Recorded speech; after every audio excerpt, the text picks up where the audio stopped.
D'on neixen les fantasies sexuals? Molt senzill. Doncs d'aquí.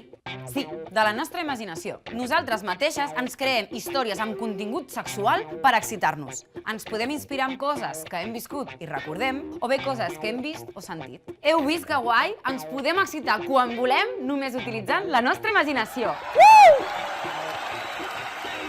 Per moltes persones, el porno és una font d'inspiració. Però què passa si el porno que ens proposen no ens agrada? Com construïm les nostres fantasies? On podem trobar altres referències? És molt important saber que si volem, podem tenir fantasies sexuals i que necessitem tenir accés a material que ens agradi i que sigui divers. És complicat tenir fantasies diverses només accedint al mateix tipus de pel·lis, de vídeos, còmics, llibres. Per escollir el que vols, has de tenir diferents possibilitats. Si no, estàs escollint senzillament el que hi ha.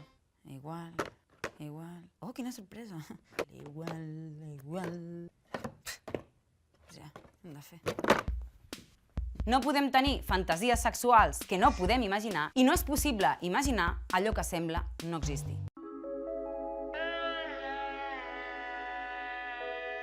Per això és molt important que busquem materials que presentin continguts sexuals de forma diferent i que els compartim. Així, entre totes, farem més accessible altres imaginaris amb els que construir noves fantasies sexuals.